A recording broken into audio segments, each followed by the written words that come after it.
जब भी चुनावों में किसी राजनीतिक हुँ, दल की जीत होती है तो कोई शक शुबा नहीं है कि मनोबल सातवें आसमान पर हो जाता है, संगठन में एक नई ऊर्जा हुँ, आ जाती है, नई प्रेरणा आ जाती है। और ये स्वाभाविक है कि कांग्रेस पार्टी के भी हौसले बुलंद होंगे, क्योंकि बड़ा वाला चुनाव भी ज्यादा दूर नहीं है, अब 2024 का फाइनल हुँ, हुँ, मैच। हुँ, और यही बात है कि जो कर्नाटक और हिमाचल में कांग्रेस पार्टी की वापसी हुई है, और उसके बाद अब अगर छत्तीसगढ़ और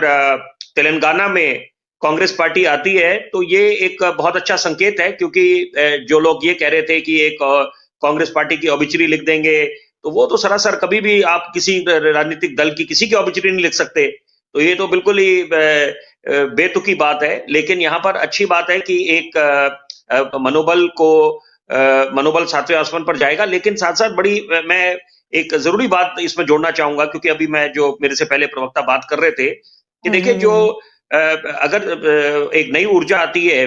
मनोबल भी बढ़ता है, तो यहाँ पर अब इंडिया अलायंस की बात करें, तो वहाँ पर आज जो बिल्कुल एक दमखम से आगे निकल रहे थे कि किसी भी हालत में, परिस्थिति में भाजपा को 2024 में विजय नहीं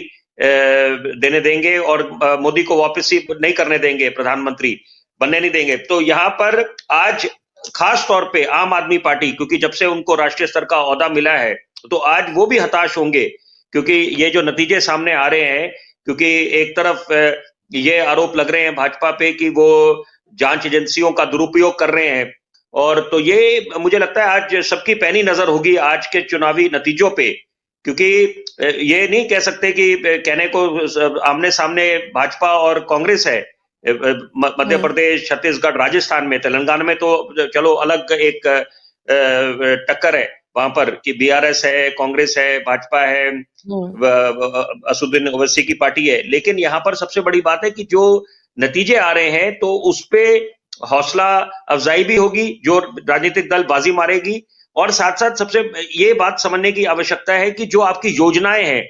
वो कितनी कारगर साबित हुई, और आपने उस पे कितना हुँ, अमल करा। क्योंकि बोलना बड़ा आसान है, क्योंकि अगर हम मोदी सरकार की बात करें कि यहाँ पर जो उनकी महत्वाकांक्षी योजनाएं हैं, make in India, skill India, digital India, उस पे कितना अमल हुआ, कितने रोजगार दिए, महंगाई पे कितना काबू पाया गया।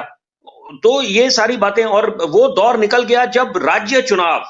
बहुत जरूरी बात मैं चाहता हूं आपके दर्शकों तक पहुंचे, कि वो दौर गुजर गया जब राज्य चुनाव, असेंबली चुनाव, विधानसभा के चुनाव महज बिजली सड़क पानी पे हुआ करते थे। कि तो अब हुँ, इस समय लोगों को अव्वल दर्जे का स्वास्थ्य मॉडल चाहिए, शिक्षा मॉडल चाहिए, नए एक्सप्रेसवे चाहिए, नए एम्स चाहिए, नए विश्वविद्यालय चाहिए। तो ये सारी बातें हैं। वो अलग बात है कि यहाँ पर क्योंकि हिंदी हार्ट बेल्ट है, अगर मध्य प्रदेश, राजस्थान, छत्तीसगढ़ की बात करें, तो यहाँ पर हुँ, आप लोग कर सकते हैं कि राष्ट्रवाद की बात कर सकते हैं, हिंदुत्व की बात कर सकते हैं। कर्नाटक में देखा कि वहां पर ये हिंदुत्व फैक्टर वो उतना कारगर नहीं साबित हुआ। लेकिन इस समय वर्तमान के दौर में जनता की नब्ज समझनी चाहिए नेताओं को, राजनीतिक दलों को। और कांग्रेस पार्टी का एक स्वर्णिम इतिहास रहा है। अगर कांग्रेस, ये लोकतंत्र के लिए बहुत अच्छी बात है कि अगर कांग्रेस की वापसी होती है, और हुँ, दो हुँ, हुँ, राज्यों में, क्योंकि विपक्ष अगर आपका मजबूत नहीं होगा, तो आप सरकार की खामियां कैसे उजागर करेंगे। सरकार जिसकी बने, जनता जनार्दन होती है, जनता ही चुनती है अपने राजनीतिक दल को, अपने नेताओं को, जिनको वो आदर्श समझती है। तो यहाँ पर विपक्ष भी हमारे को मजबूत चाहिए, बुलंद चाहिए, कि जो मुकम्मल तरीके से आवाज उठाए, सरकार को घेरे, उनकी खामियां उजागर करे, ताकि जनता के हित में काम हो, और जवाबदेही बने, किसी की पारदर्शिता हो, transparency and accountability hold the key to good governance. और क्योंकि यहाँ पर ये 21वीं सदी है, तो ये स्वाभाविक है कि जनता की अपेक्षाएं भी सातवें आसमान पर है, और होनी भी चाहिए, क्योंकि हम उस दौर में जी रहे हैं जब डबल इंजन की बात होती है, कि केंद्र में भी और राज्य में भी एक ही राजनीतिक दल की सरकार है। तो यहाँ पर जनता चाहती है इस समय विकास, कि विकास को तवज्जो मिले। और हुँ, मैं चाहता हूं कि इसमें एक और बात मैं जरूर जोड़ूं, क्योंकि मैं जी, जब इस बात का उल्लेख कर रहा हूं, जिक्र कर रहा हूं कि ये 21वीं सदी है, देखिए दोनों बातों की अपनी अहमियत है, कि विकास की भी अहमियत है, और धर्म, आस्था, क्योंकि हम लोग धर्मनिरपेक्ष मुल्क हैं, गंगा जमुनी की तहजीब है, और हम लोग सबकी धार्मिक आस्था का सम्मान करते हैं। तो यहाँ पर अगर हम दूसरे की धार्मिक आस्था का सम्मान करते हैं, तो हम ये अपेक्षा करते हैं कि हमारी धार्मिक आस्था का भी सब लोग सम्मान करें। और हुँ, यही सही मायने में एक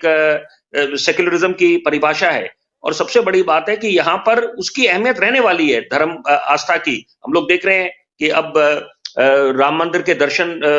एक राम भक्त कर पाएगा अयोध्या में अगले वर्ष। तो यहाँ पर ये सब की है कि आप धार्मिक कॉरिडोर बनाते हैं तो उससे एक आर्थिक विकास ठीक होता है। है कि आपको, तो ये सारी बातें हैं कि जिनकी अहमियत होती है, लेकिन राज्यों पे ये निर्भर करता है कि आप ये नहीं कह सकते कि कुछ मुद्दे जो आप नेताओं ने आके मध्य प्रदेश, राजस्थान या छत्तीसगढ़ में जिनका जिक्र करा वो कर्नाटक में उसकी अहमियत होगी, तो वहां पर it varies from state to state. और ये नेताओं को नब समझनी चाहिए कि एक आम आदमी की कि जनता किस चीज की अपेक्षा में है, वो चाहती क्या है, तभी उनके दिलों में जगह ठीक है बना विपिन। पाएंगे।